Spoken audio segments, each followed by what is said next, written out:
আসলে পানির সমস্যাটা নতুন কিছু নয় আমাদের জন্য। এটা একটা পুরাতন সমস্যা।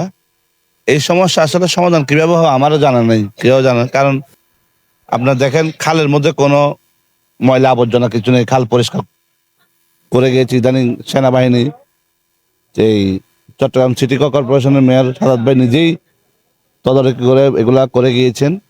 কিন্তু তারপরে পানি ওঠার কারণটা হতে পারে আমাদের প্রাকৃতিক দুর্যোগের মতোই।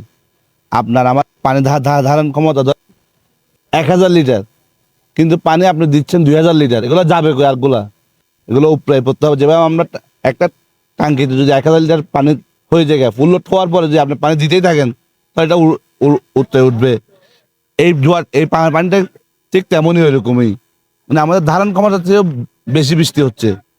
বৃষ্টি বেশি হওয়াতে এটা মানে পানিটা বেশি উঠছে। আর এখন বিগত দিনে দেখতাম যে আমরা এই বৃষ্টিটা এই পানিটা মানে বছরের মধ্যে আমরা 3 মাসে দিয়ে দিতাম এরকম পানি। এখন তো এবারে দেখতেছি, এই বছরের প্রথম এবারে দেখতেছি পানি, কিন্তু এটা একটা সমাধান হওয়ার প্রয়োজন। মানে বছরে একবার এরকম পানি উঠতেছে, কিন্তু এবার অনেকটা মানে খাল পরিষ্কার থাকাতে অনেকটা কম।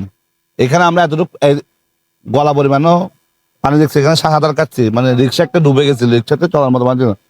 কিন্তু এটা দুর্যোগের পানি, এটাও মোটামুটি আমাদেরকে মানতেই হবে এটা যে অতিরিক্ত বৃষ্টি এবং ওই পানি নিষ্কাশন ধারণ ক্ষমতার কম, তাই এটা বৃষ্টিতে পানি হচ্ছে। এটা HM Expert B500 CWR স্বাধীনতার সুবর্ণ জয়ন্তীতে নতুন বাংলাদেশ গড়ার প্রত্যয় HM স্টিল।